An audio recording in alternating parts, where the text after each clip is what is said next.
The morning mist clung to the Tennessee hills like smoke from a dying campfire. But Major General William Rosecrans knew that by nightfall, real smoke would blanket the countryside. It was September 19, 1863, and the Army of the Cumberland found itself in a precarious position near Chickamauga Creek, a Cherokee word meaning river of death, a name that would prove prophetic. Rosecrans adjusted his field glasses and surveyed the wooded terrain ahead. Just months earlier, his forces had executed a brilliant maneuver, forcing Confederate General Braxton Bragg to abandon Chattanooga without a fight. The strategic railroad hub had fallen into Union hands through cunning rather than bloodshed, and Rosecrans had been praised as a tactical genius. But now, as he studied the dense forests of northwest Georgia, he sensed that his luck was about to change. The Confederate Army of Tennessee had not simply retreated, it had regrouped. Intelligence reports suggested that Bragg's forces, reinforced by troops from Virginia under Lieutenant General James Longstreet, now outnumbered the Union Army significantly. What had begun as a pursuit of a beaten enemy was rapidly transforming into a potential trap. Captain James Morrison of the 21st Ohio Infantry crouched behind a fallen log, his hands trembling slightly as he loaded his Springfield rifle. The 22-year-old farmer from outside Cincinnati had joined the Army to preserve the Union, but nothing had prepared him for the eerie silence that preceded a major battle. Birds had stopped singing, and even the insects seemed to sense the approaching violence. Morrison whispered Sergeant Patrick O'Malley, sliding up beside him. "The boys are asking if we'll be moving forward soon." Morrison nodded toward the tree line ahead. "General Thomas has his 14th Corps positioned on our left. Word is we're to hold this line until reinforcements arrive." He paused, studying the Irish immigrant's weathered face. "How are the men holding up, Sergeant?" O'Malley spat tobacco juice into the dirt. "They're nervous, but ready. Most of them know this isn't going to be like Tullahoma. Bragg's got his back against the wall now, and a cornered animal fights hardest." According to detailed accounts preserved in the National Archives and referenced in numerous Civil War histories, including those by historian James McPherson, the Union forces at Chickamauga were indeed caught off guard by the size and determination of the Confederate resistance. Meanwhile, 3 miles south, Confederate Colonel Nathan Bedford Forrest dismounted his horse and gathered his cavalry commanders around a makeshift map spread across a tree stump, the Tennessee natives' piercing eyes surveyed his officers with the intensity of a predator sizing up prey. "Gentlemen," Forrest began, his voice carrying the authority of a man who had risen from private to colonel. "Through sheer combat prowess, General Bragg has given us a golden opportunity. Rosecrans thinks he's chasing a defeated army, but we've got him exactly where we want him." Lieutenant Colonel James Wilson, barely 25, but already seasoned by 2 years of brutal cavalry warfare, leaned forward. "Sir, our scouts report Union forces are spread thin across a 6-mile front. If we can break through at the right point—" "Exactly," Forrest interrupted, "but timing will be everything. Longstreet's boys from Virginia should be arriving by rail within hours. When they hit the Union right flank, we need to be ready to exploit any gap that opens." The Confederate cavalry leader stood and folded the map with deliberate precision. "This battle won't be won by fancy maneuvering or textbook tactics. It'll come down to which side can maintain cohesion when the shooting starts and the smoke gets so thick you can't see your own feet." As if summoned by his words, the distant sound of rifle fire echoed across the valley. Skirmishers from both armies had made contact, and the Battle of Chickamauga had begun. What would unfold over the next 2 days would test every principle of military leadership, every bond of unit cohesion, and every reserve of individual courage that both armies possessed. The River of Death was about to earn its name. The crack of rifle fire shattered the morning stillness as Union and Confederate skirmishers clashed in the thick undergrowth near Reed's Bridge. Private Tommy Henderson of the 9th Indiana Infantry pressed himself against the rough bark of an oak tree, his heart hammering against his ribs like a caged bird.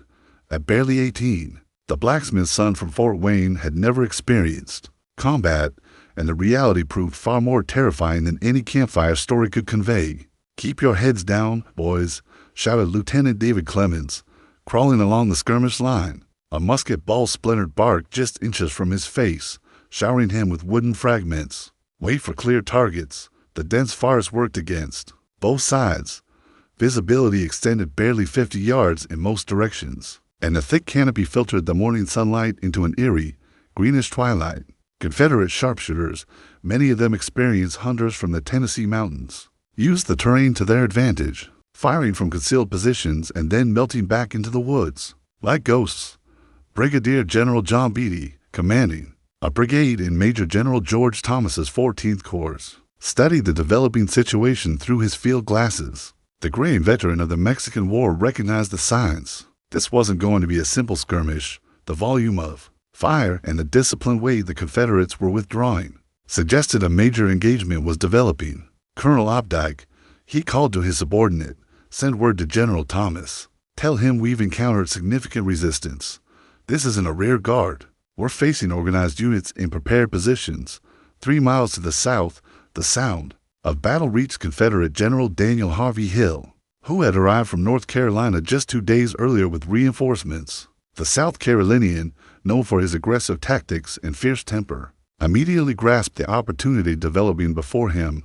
Colonel Anderson. Hill barked to his chief of staff, "Give word to General Colburn. Tell him to move his division forward immediately. If we can pin the Yankees in place while Longstreet's boys arrive, we can roll up their entire right flank." The battle was expanding with frightening rapidity. What had begun as scattered shots between advance guards was escalating into a full-scale engagement as both commanders fed more units into the fight. The thick woods that had seemed like such peaceful hunting grounds just hours earlier were rapidly transforming into a deadly maze where friend and foe became indistinguishable. In the gunpowder smoke died Captain Samuel Richardson of the 10th Confederate. Tennessee infantry led his company forward through a tangle of underbrush and fallen logs. The Methodist minister had left his pulpit in Nashville to serve his state, but nothing in seminary had prepared him for the moral complexity of leading men into battle. "Stay close, boys," he called softly to his soldiers, most of whom were farmers and shopkeepers from the Cumberland River Valley. "Remember your training and watch out for each other." Private Jake Thornton, a 17-year-old whose father owned a small tobacco farm outside Clarksville, raised his hand. "Captain, I can hear Yankees talking just ahead. Sounds like they're digging in." Richardson nodded and signaled for his men to take cover behind a fallen tree.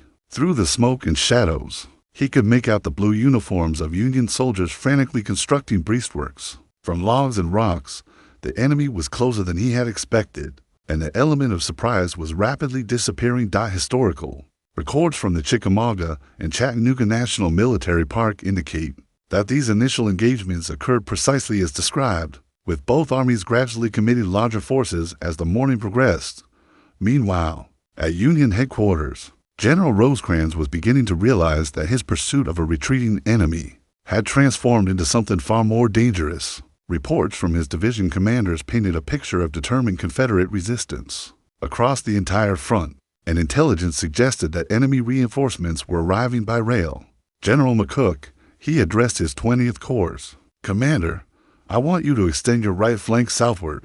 If Bragg is concentrating his forces here, he might try to get around our right and cut us off from Chattanooga." But even as Rosecrans issued orders, events on the ground were moving faster than any general's ability to control them. In the thick woods around Chickamauga Creek, individual units were fighting desperate battles for survival, often without clear knowledge of where friendly forces were located or what the overall tactical situation had become.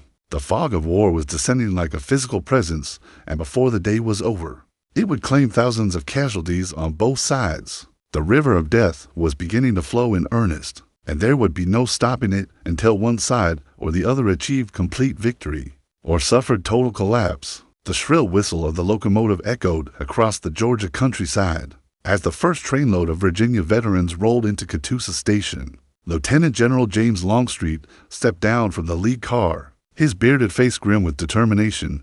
Behind him, thousands of seasoned Confederate soldiers began disembarking, men who had fought at Gettysburg just 2 months earlier and carried themselves with the confident swagger of an elite fighting force. "General Hood," Longstreet called to the tall Kentuckian commanding one of his divisions, "how quickly can you get your boys formed up and moving toward the sound of the guns?" John Bell Hood, still recovering from an arm wound received at Gettysburg, gestured toward his troops with his good arm.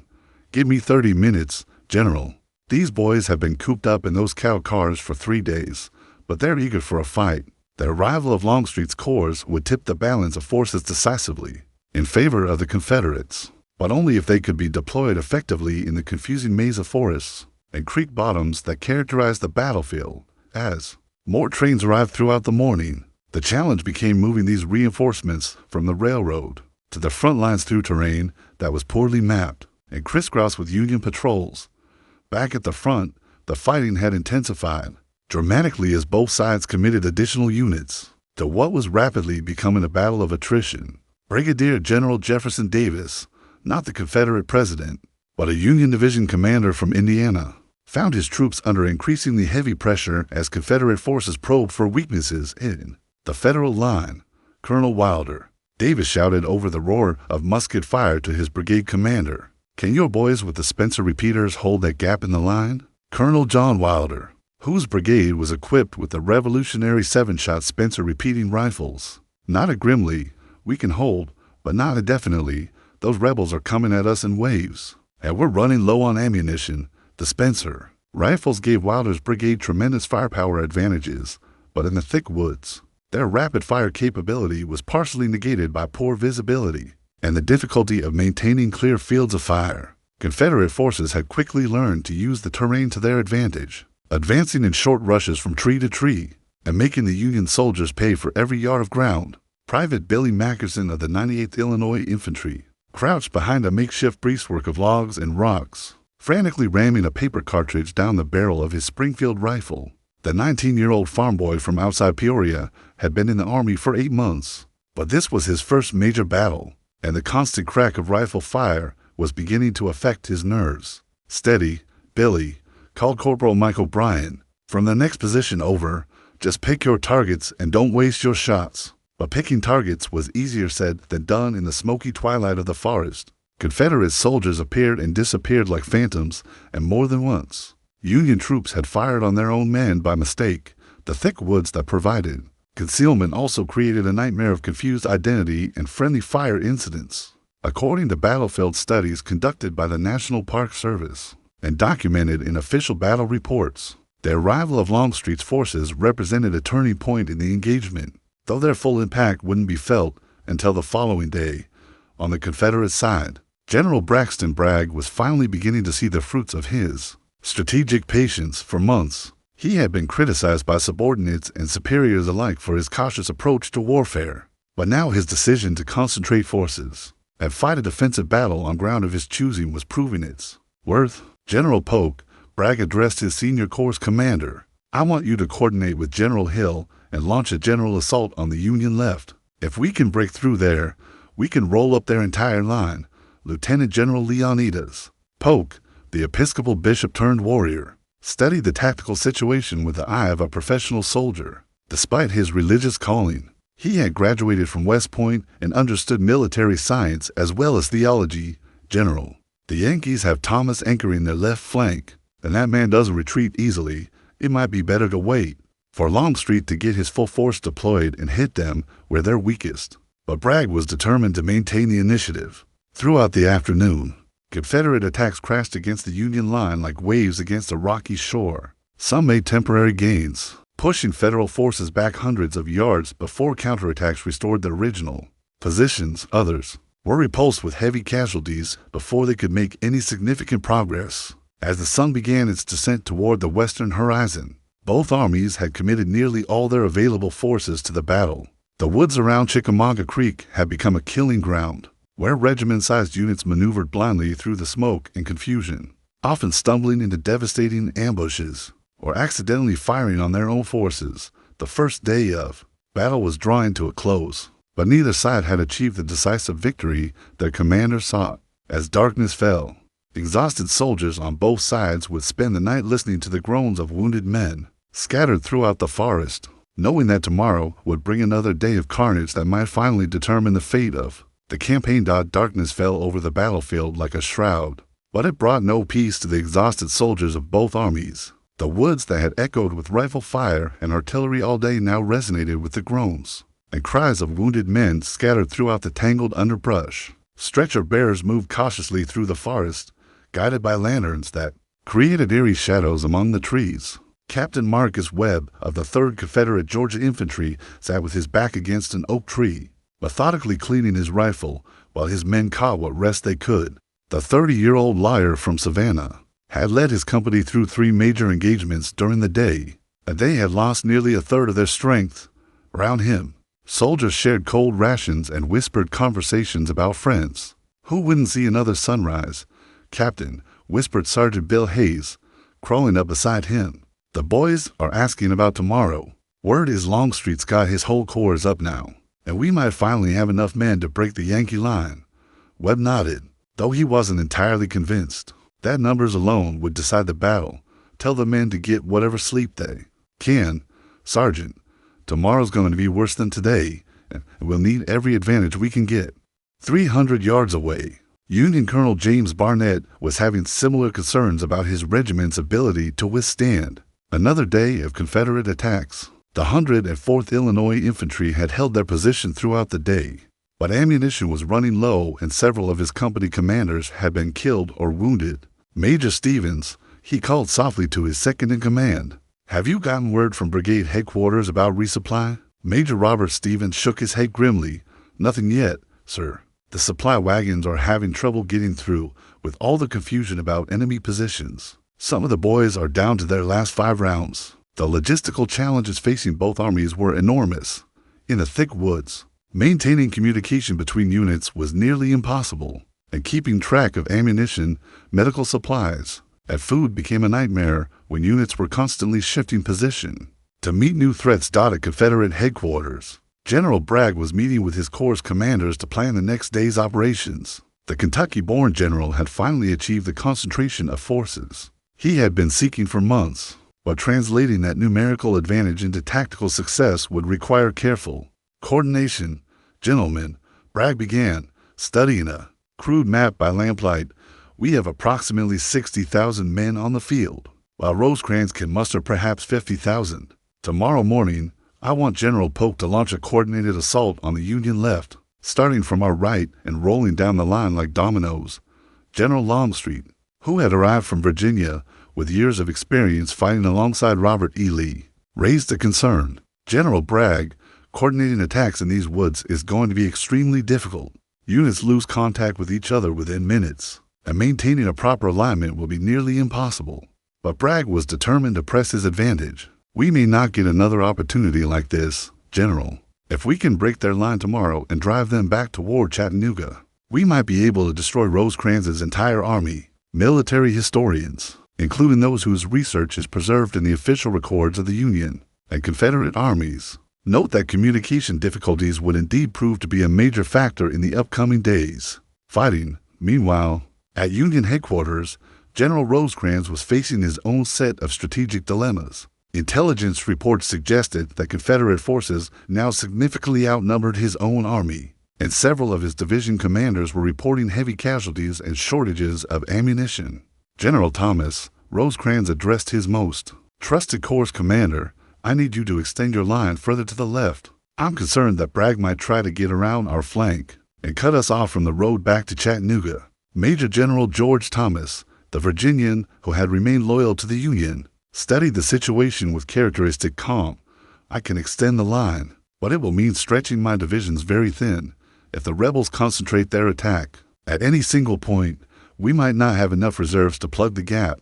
The conversation was interrupted by the arrival of a courier from Washington, carrying dispatches that had taken 3 days to reach the battlefield. The messages from Secretary of War Edwin Stanton made it clear that the Lincoln administration considered the retention of Chattanooga to be absolutely critical to the Union war effort.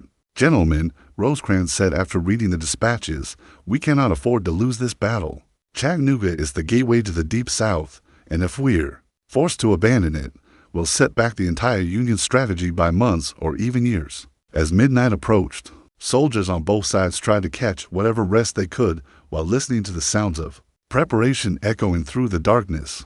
Artillery crews repositioned their guns, ammunition wagons creaked through the forest, and cavalry patrols probed for enemy positions. Everyone knew that the coming day would likely decide not just the battle, but possibly the entire fate of the Tennessee campaign. The River of Death had claimed hundreds of casualties on its first day, but the worst was yet to come. When dawn broke over the Georgia hills, it would illuminate a battlefield where brother would fight brother with a ferocity That would make Chickamauga one of the bloodiest engagements in American history. The first rays of September 20th pierced through the morning mist like golden spears, illuminating a forest floor carpeted with the detritus of battle. Empty cartridge cases glinted among fallen leaves, and the acrid smell of gunpowder still hung in the air like incense in a ruined cathedral. Both armies stirred to life slowly, their movements betraying the bone-deep exhaustion that came from fighting and sleeping rough in hostile territory. Lieutenant Colonel Arthur MacArthur of the 24th Wisconsin Infantry, whose son Douglas would one day become famous in his own right, moved quietly along his regiment's position, checking on the men who would soon face another day of Confederate attacks. The 38-year-old Scottish immigrant had earned his rank through demonstrated courage under fire, but he had never commanded troops in a battle as intense as Chickamauga was proving to be. Sergeant Murphy, he whispered to his senior, non-commissioned officer, "How are the boys holding up?" Sergeant Patrick Murphy, a veteran of the Irish Brigade who had transferred west after Antietam, gestured toward the soldiers preparing their equipment in the dim morning light. "They're tired, sir, but they'll fight. Most of them know what's at stake here." What was at stake was becoming clearer with each passing hour. If the Confederate Army could destroy Rosecrans's force at Chickamauga, the vital railroad junction at Chattanooga would fall back into Southern hands, potentially extending the war by years and giving European powers reason to recognize Confederate independence. On the Confederate side, preparations for the day's assault were proceeding with grim determination. General Bragg's plan called for a coordinated attack beginning on the right flank and rolling down the line like falling dominoes. But executing such a complex maneuver in the dense woods would test every level of command and control. Brigadier General Patrick Colburn, the Irish-born Confederate whose division had earned a reputation as one of the finest fighting units in the Army of Tennessee, gathered his regimental commanders around a map spread on a makeshift table constructed from ammunition boxes. "Gentlemen," Colburn began in his distinctive accent, "when the signal comes, we advance straight ahead until we hit the Yankee line. No stopping, no hesitation, no matter how heavy the fire becomes. The success of this entire battle may depend on whether we can break through on the first assault." Colonel Hiram Granberry of the 7th Texas Infantry, whose regiment had marched more than 1,000 miles from their home state to reach this battlefield, nodded his understanding. "General, the boys are ready. They've been thinking about their friends who died at Stone's River, and they want payback." The memory of previous defeats weighed heavily on Confederate minds. For too long, the Army of Tennessee had been forced to retreat in the face of Union advances, and many soldiers saw Chickamauga as their opportunity to finally turn the tide of war in the Western Theater. According to detailed battlefield studies conducted by the Chickamauga and Chattanooga National Military Park, the Confederate attack plan was indeed ambitious, but faced significant coordination challenges in the difficult terrain. At 7:30 in the morning, the Confederate assault began with a thunderous roar that shook the earth and sent flocks of birds exploding from the treetops. General Polk's corps struck the Union left flank with devastating force. But instead of the coordinated wave that Bragg had envisioned, the attack developed into a series of individual assaults as units lost contact with each other in the smoke and confusion. Private Johnny Clem, the famous drummer boy, who had become a legend throughout the Union Army, crouched behind a log breastwork with the 22nd Michigan Infantry, his small hands gripping a cut-down musket that had been specially made for his 12-year-old frame. The Ohio native had already survived Shiloh and Stone's River, but the intensity of the Confederate attack at Chickamauga exceeded anything he had previously experienced. "Stay low, Johnny," shouted Corporal Williams as Confederate musket balls whistled overhead like angry hornets. "These rebels mean business today." The Union line bent under the pressure, but did not break. General Thomas, commanding the 14th Corps on the Federal left flank, moved constantly among his troops, appearing wherever the fighting was heaviest and inspiring his men through personal example. The Virginian's calm presence in the midst of chaos earned him the nickname Rock of Chickamauga that would follow him for the rest of his military career. But while Thomas held firm on the left, confusion was developing in the Union center. A series of miscommunicated orders led to a gap opening in the Federal line, just as Longstreet's corps was preparing to launch its own assault. The timing was purely coincidental, but it would prove to be one of those accidents of war that change the course of history. Brigadier General Thomas Wood, commanding the division in the Union center, received what he believed to be a direct order to withdraw his troops from their position and close up with another unit. The order was based on faulty intelligence and would create a quarter-mile gap in the Federal line, but Wood had been criticized earlier for questioning orders and was determined to comply. Immediately, Colonel Harker Wood called to one of his brigade commanders, "Pull your men out of line immediately. We're to close the gap to our left." Within minutes, Wood's entire division was marching away from their defensive positions, leaving a gaping hole that Confederate scouts quickly reported to their commanders. The stage was set for what would become one of the most devastating attacks in the history of American warfare, and neither side fully understood what was about to happen. The gap in the Union line yawned like a wounded living flesh, invisible to most Federal commanders, but spotted immediately by Confederate scouts, who raced back to report their discovery to General Longstreet. The veteran of Virginia battles had fought alongside Robert E. Lee for 2 years and possessed an instinctive understanding of how to exploit tactical opportunities. General Hood Longstreet called to his division commander, "Form your boys in column and hit that gap with everything you've got. This is what we've been waiting for." Hood's division, reinforced by additional brigades from Longstreet's corps, formed up in a massive column designed to punch through the opening in the Union line and then spread out like water through a broken dam. These were veteran soldiers who had fought at Antietam and Gettysburg, and they understood that battles were often won by seizing fleeting opportunities that might not come again. Colonel Evander Law, commanding one of Hood's brigades, rode along his line of Alabama troops, many of whom were barely old enough to vote, but had already seen more combat than most professional soldiers in European armies. "Boys," Law shouted over the noise of musket fire echoing through the forest, "we're going to hit the Yankees where they least expect it. When we break through, don't stop for anything. Keep moving until we reach their headquarters." The Confederate assault struck the Union center with the force of a locomotive, hitting a wooden fence. Wood's withdrawal had created exactly the kind of gap that attacking forces dream about, and Longstreet's veterans poured through the opening with devastating effect. Within minutes, entire Union regiments were being attacked from front and flank simultaneously, creating panic that spread like wildfire through the Federal ranks. Brigadier General Jefferson Davis, the Union general, not the Confederate president, found his division being rolled up from the right as Confederate forces exploited the breakthrough. His carefully prepared defensive positions became death traps as enemy soldiers appeared, where none should have been able to reach. "Fall back by regiment," Davis shouted, trying to maintain some semblance of order as his command disintegrated around him, fighting withdrawal to the next ridge. But organized withdrawal was nearly impossible in the thick woods, where units lost sight of each other within minutes. What had been a disciplined defensive line quickly devolved into scattered groups of soldiers, fighting desperate rearguard actions while trying to escape the Confederate tide that threatened to engulf them. Historical records from the official records of the War of the Rebellion document the devastating impact of Longstreet's breakthrough, which military historians consider one of the most successful tactical movements of the entire Civil War. Private William Hardee of the 15th Alabama Infantry found himself running through unfamiliar woods with his regiment, pursuing fleeing Union soldiers who had abandoned their position so quickly that they left behind equipment, weapons, and even their wounded comrades. The 20-year-old farm boy from the Tennessee River Valley had never imagined that Confederate forces could achieve such a complete tactical victory. "Stay together, boys," called Captain Morrison as the Alabama troops pressed forward. "Don't get scattered chasing individual Yankees. We need to stay formed up and keep hitting them as a unit." The breakthrough was spreading chaos throughout the Union Army.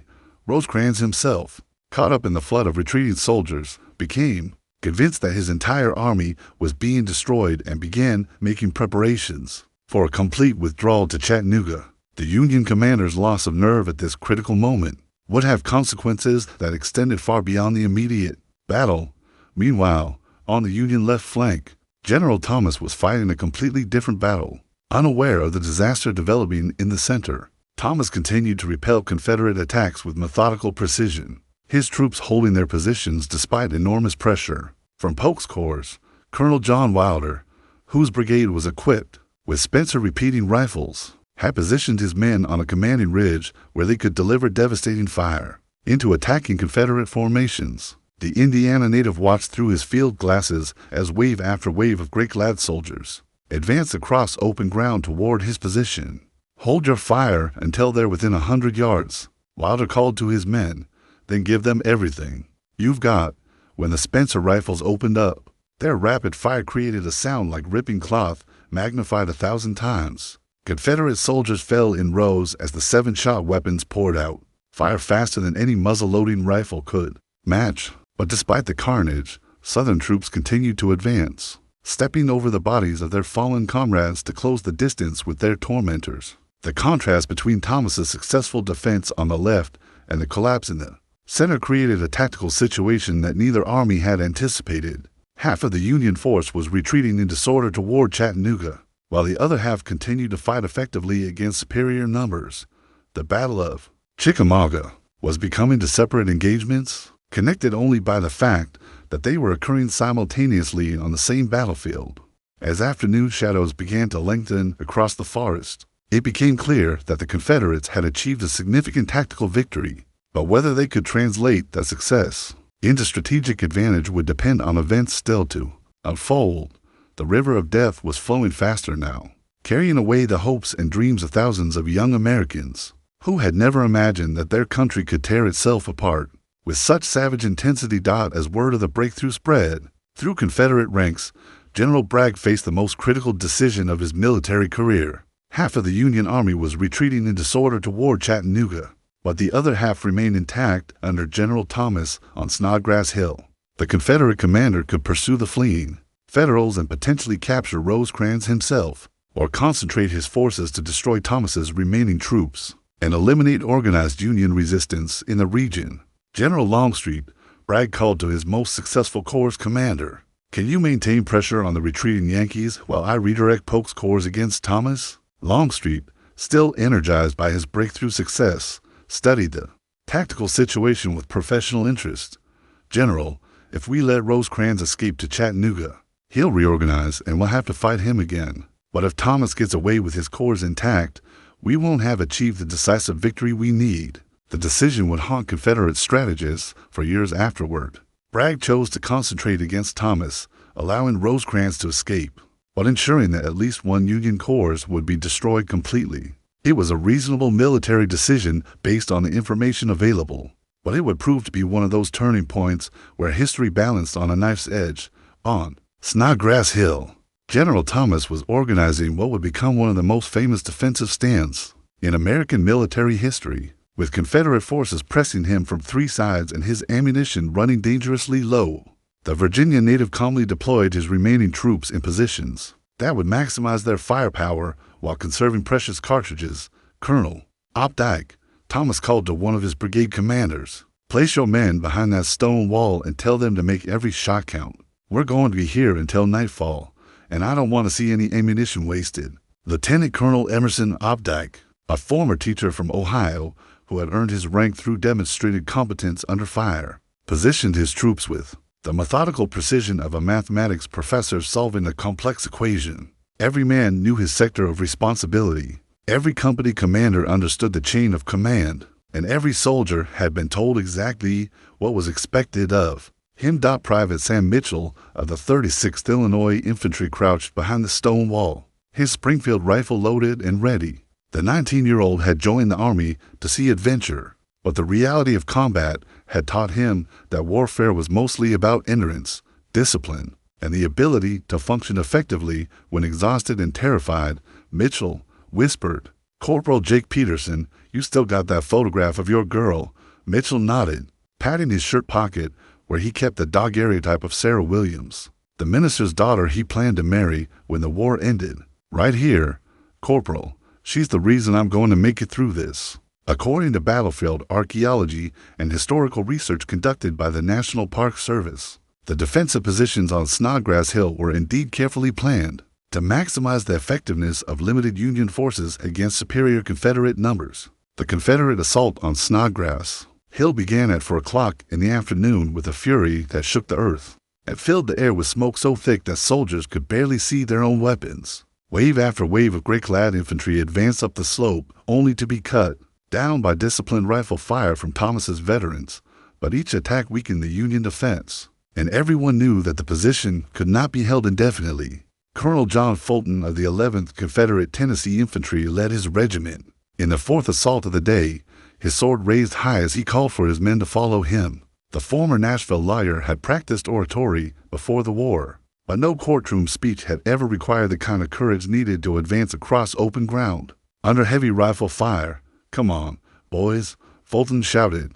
"One more push and we'll have them." But Thomas's men held firm, their disciplined volleys creating a wall of lead that no amount of courage could overcome. As the sun began to set behind the Georgia hills, it became clear that darkness would end the battle before either side could achieve complete victory. General Thomas, recognizing that his position was becoming untenable, began planning a fighting withdrawal under cover of darkness. His corps had suffered enormous casualties, but had maintained its organization and discipline throughout the day. More importantly, it had prevented the Confederates from achieving the kind of decisive victory that might have ended Union resistance in the Western Theater. "Gentlemen," Thomas addressed his surviving officers as twilight settled over the battlefield, "we're going to pull back to Chattanooga tonight, but we're going to do it in good order. With rear guards and proper march discipline, the Confederates may have won this battle, but we're going to make sure they pay dearly for it." As darkness fell over Chickamauga Creek, both armies began counting the cost of 2 days of savage fighting. Confederate casualties.